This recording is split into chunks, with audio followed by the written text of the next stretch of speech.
Good afternoon. I want to thank everybody who joins us. My name is Elka Tavanova, and Ukraine Media Center Ukraine Forum starts its operation today. It's year 9 of the war and day 322 of the full-scale invasion of the Russian aggressor in our land. And I traditionally want to thank the representatives of all the mass media who tell the world the truth about this war. Our brief schedule of briefings for today is as follows. At 1 o'clock, joining us will be Vitaly Kim, the military governor of Mykolaiv region, and we will be talking about the situation in Mykolaiv region.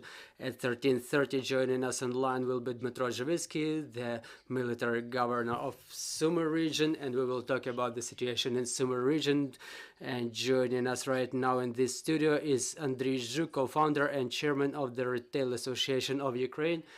Mr. Andrii, good afternoon. So let's start our conversation with how these 11 months of war impacted the retail industry of Ukraine. We understand that it was utmostly important period for all the Ukrainians, and we understand that it could not influence the retail business. So what were the main challenges faced by the retail business in Ukraine? Good afternoon, everybody.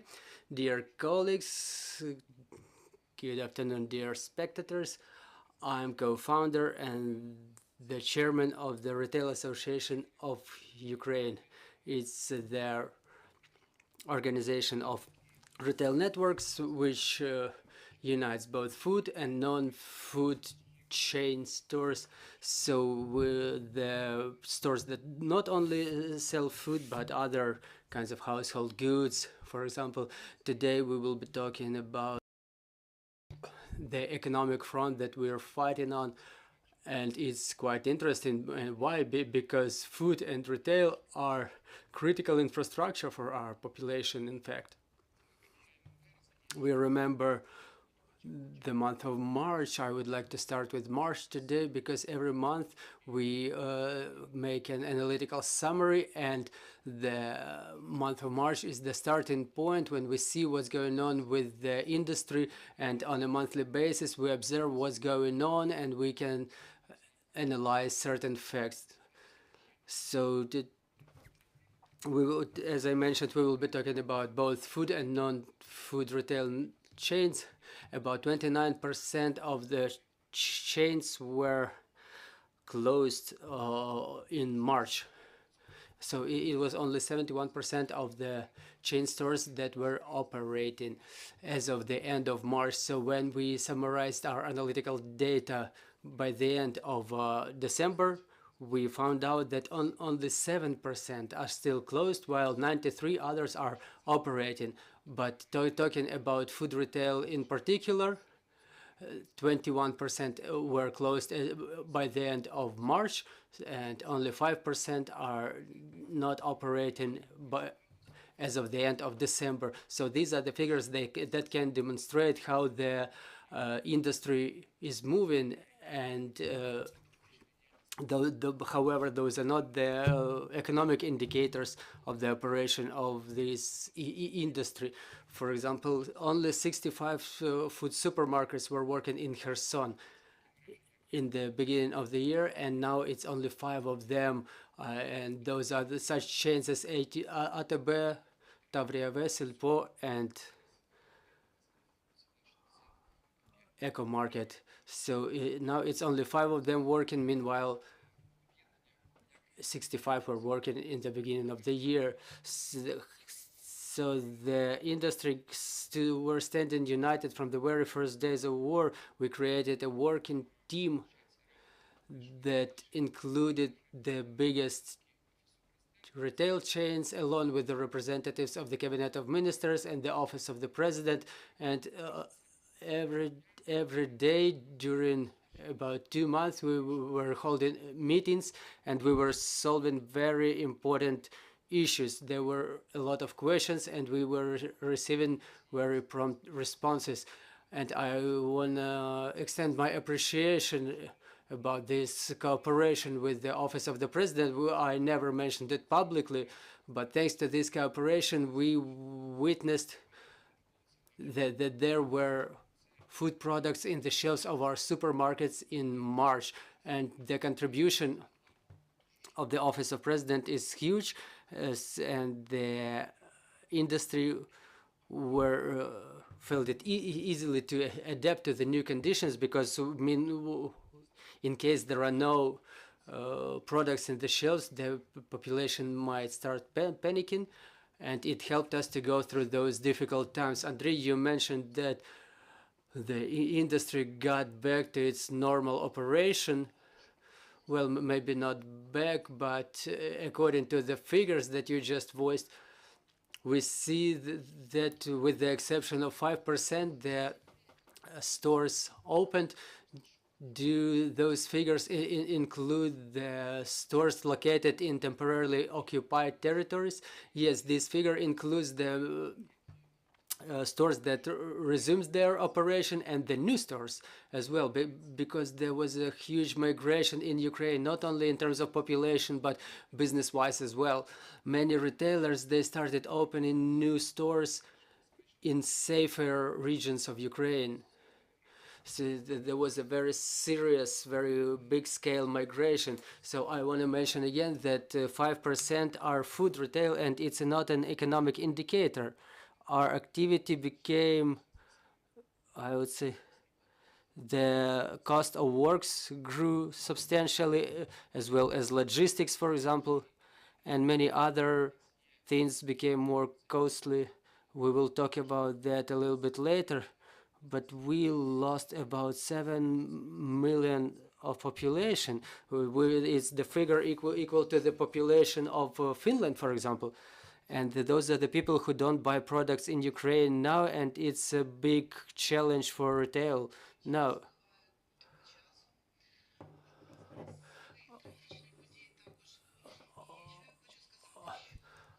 Sorry, we're having a technical issue.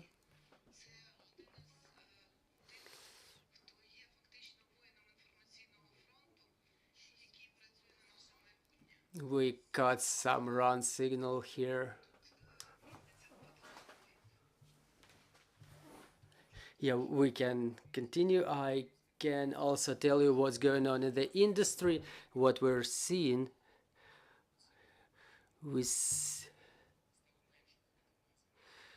We started visiting the stores less frequently, but when we come to the store, we buy more. For example, previously we were thinking that we can buy something late in the night when there was no curfew, and the stores were operating all night long. And now with this air red alerts and curfew, we come to the stores less frequently, but we buy, usually we buy more. And we see the decrease in the number of bills. Meanwhile, the figure of the bill grew, which is also influenced by inflation that's happening in Ukraine, because unfortunately the prices grow as well. And inside the food chains, there are many interesting things going on. For example, there is the redistribution. There are manufacturers who were impacted in Bev or PepsiCo, Sandora. They are located in the regions of Ukraine where they were not able to operate, so they shut down their manufacturing. So those categories fell dramatically. Like in case of InBev, it's 70%, and in case of PepsiCo, it's 64%. But there are other manufacturers like Uman Pivo or Poltav Pivo who were able to make it, who were able to cover the demand. And Uman Pivo demonstrated 343% growth, meanwhile Poltav Pivo 241% growth. And this happened due to the shutdown of the bigger manufacturers like Sun and Bev, and now it's the time for new opportunities for someone new, for those who were able to adapt to the new realities.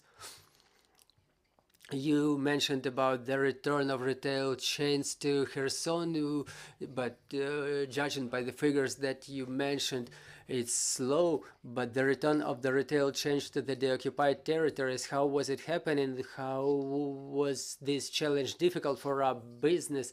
were we able to return retail to Kharkiv region, which was liberated earlier than Kherson region, and how steady is this process? How is it going on?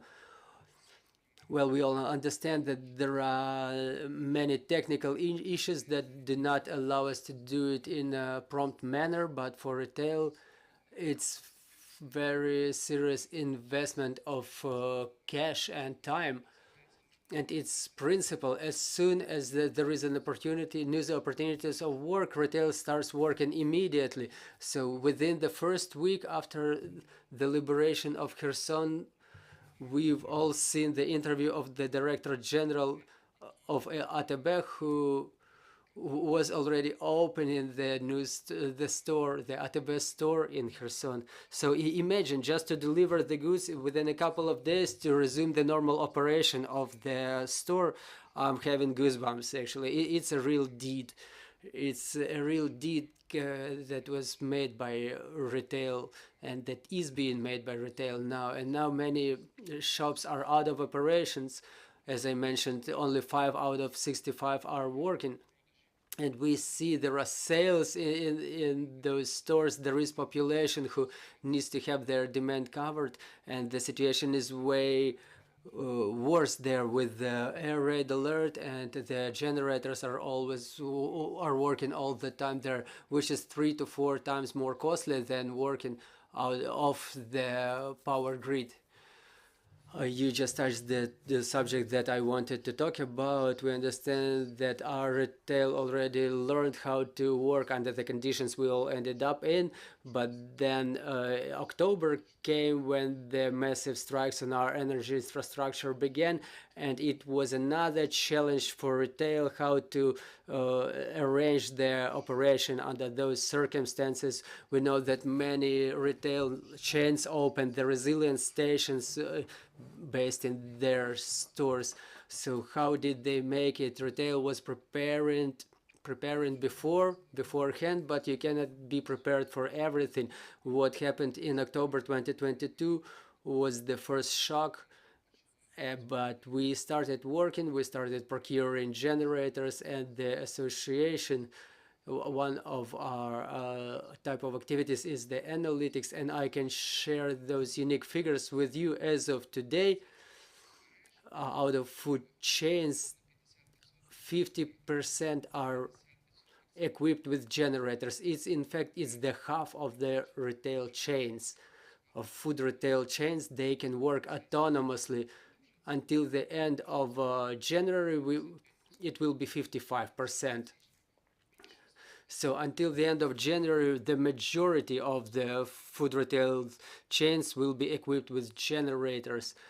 It's hard to forecast this figure as of the end of winter, but my forecast will be maybe 60-70%. That 60-70% of the shops will be equipped with generators. So just in a couple of months, starting from October, this figure grows. Those are crazy investments, and this figure shows how the retail chains are adapting. Well, maybe not only with the generators, but small batteries installed in the small shops, but that's all investments and investments. And business very quickly invests money for adapting to these new circumstances, new conditions. And as to the resilience stations, this is the government program that business joins to. We've all seen somebody making cutlets in a Rosetka store. I think at the majority of the shops, they can support the population. People can recharge their phones, so people can get heated inside the stores. Well, both shops and the trade centers, they have very important social functions. They are our resilience stations now. So let's talk about the forecast for 2023. Which shops will feel it easier to survive? It's usually how the people think that if the chain is big, it feels easier to adapt to the new conditions. And will small business find their place in these new conditions? Well, it's difficult to say that someone feels it easier, And I may sound surprising now, but the factor which influences significantly is not only preparation and luck. Someone was located in the west of Ukraine, someone was in the east, and there is no big difference. Either it's a big chain or a medium-sized chain. We'll see what's going to happen in 2023, but I can tell you for sure that those will feel it easier, who will promptly take decisions, who will not wait for the power to go back on, and those who feel it easier to fit, to survive, to adapt, those will survive. Well, we see, for example, now one shop is working, another one it does not. For one is equipped with a generator and one is not equipped. So definitely you will go to the shop which is equipped with the generator. It's obvious, and you will give your money to the shop which operates. So those businesses who will be quicker to adapt, they will win. So now the business showed its consolidation. As I told you what was happening in March, I've heard very good saying that let's do competition after victory, but now it's time for joint effort, for finding joint solution for our problem. So it's all about technical adaptation to the demand, to what people want to buy. We see that the people's purchasing capacity decreases, unfortunately, and in 2023 those who will feel easier to adapt, that they will survive, and it will depend on the situation in Ukraine, because now that 7 million Ukrainians are abroad, they spend their money abroad. And how many people are coming back to Ukraine this year? And the more time passes, the less is the percentage of people who come back. For example, those who were able to find themselves abroad, like, you know, the Ukrainians are, well, in the world, the world is used to the refugees who run from the poverty, and Ukrainians run from war. So that they run from the war, but they have some money, they have some savings, and they pay those money in other in retail chains of other networks, and only time will show how much Ukrainians are coming back. I don't know whether it will be 50 or 30 or 70% of those who left now who will be coming back. It will depend on the situation in Ukraine, but I hope that this percentage will be bigger, and the more people come back to Ukraine, the more is a turnover in the retail chains. Andrii, you said that it's important for the retailer to understand what people buy. How did the structure of those purchases changed for Ukrainians who buy anything, buy things during the war? I don't have those figures at hand. When we had this dry law, when the alcohol sale was